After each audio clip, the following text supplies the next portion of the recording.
It's a wonderful experience, but Well, not to be able to do that would be deadly. yes, but I'm taking great joy in teaching older people now. I think Sapphire is really we are a music device, but we're also a teaching device. We bring a message of freedom to older women in particular. The same kind of freedom that allows people, you know, that poem about purple, I'll wear Yes, purple and red and right, blah, blah, blah. We've been dishing out that kind of freedom for 20 years. We've been dishing out the same freedom of vagina monologues for 20 years. Yeah. And so we're teaching on a different kind of level and through a different kind of vehicle. But it's all about freedom.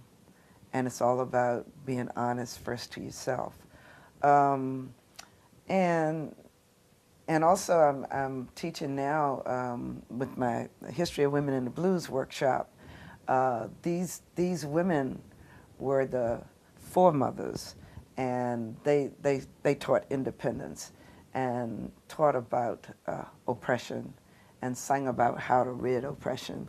And so I'm combining my teaching skill with my passion for blues, and it's joyous. Of course. Yeah. How did Sapphire actually come about?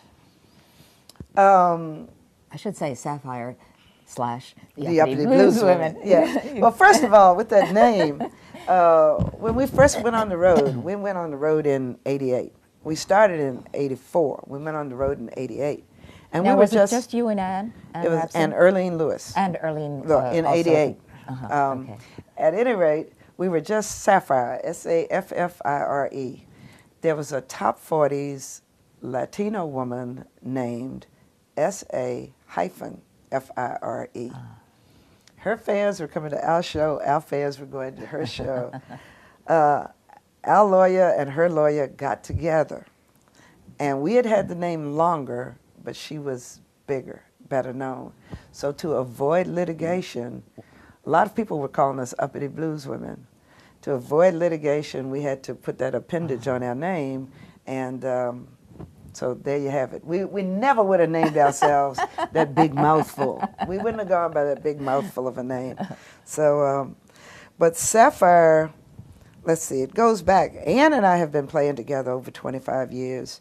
She gave me guitar lessons back in the late 70s.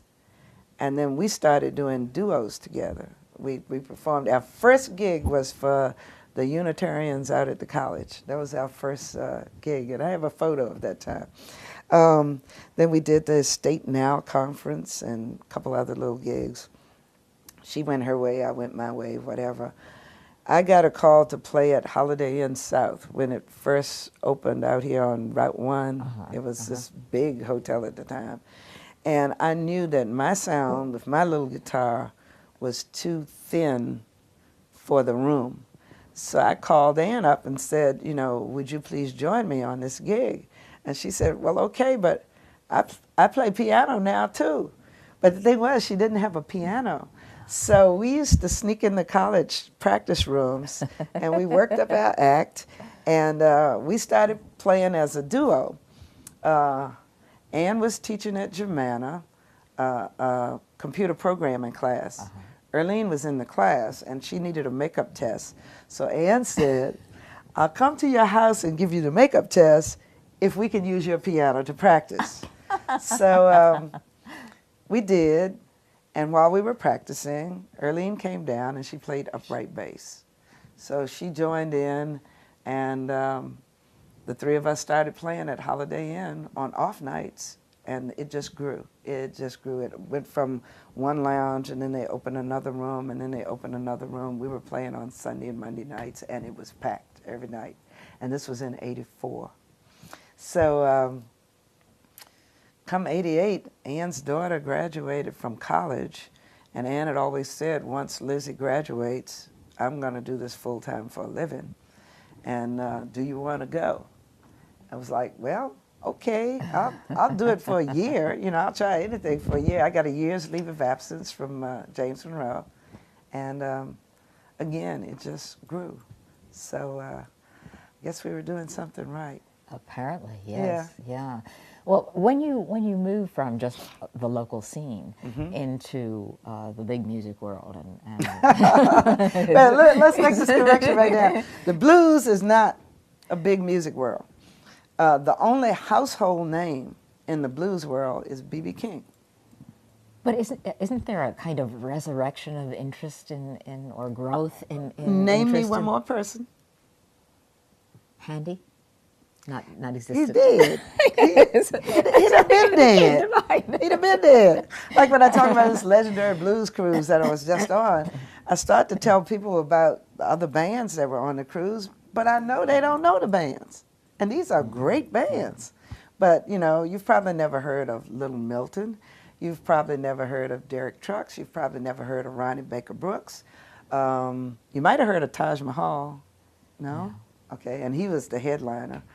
Susan Tedeschi, she was nominated for a Grammy for New Artist a couple of years ago, and that's really rare that anybody from the blues world, you know, so Room Full of Blues was there.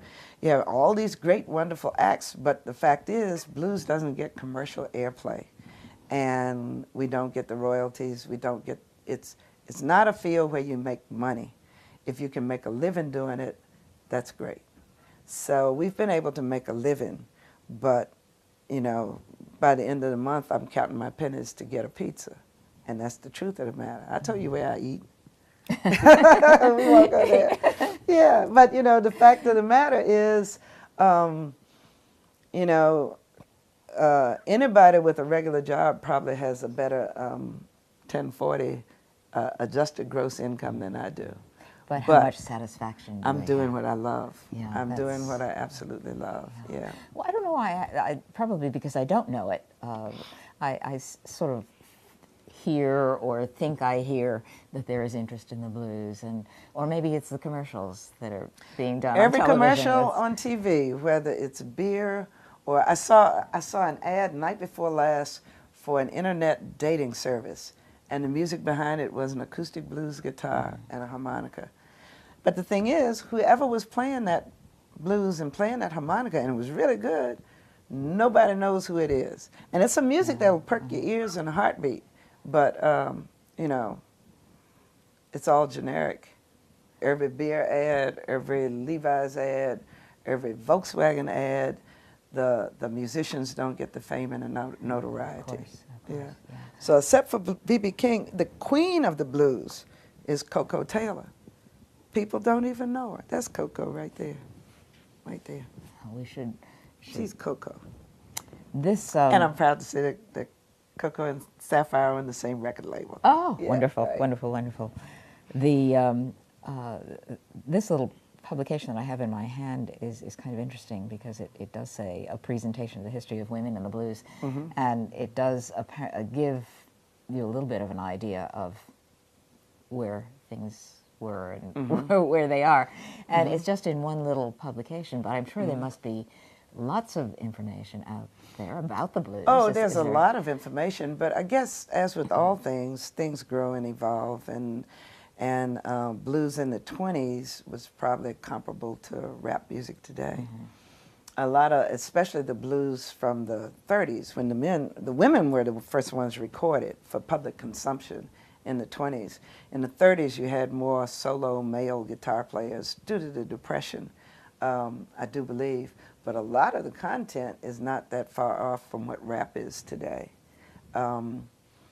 And so here's another slogan. This is from Willie Dixon.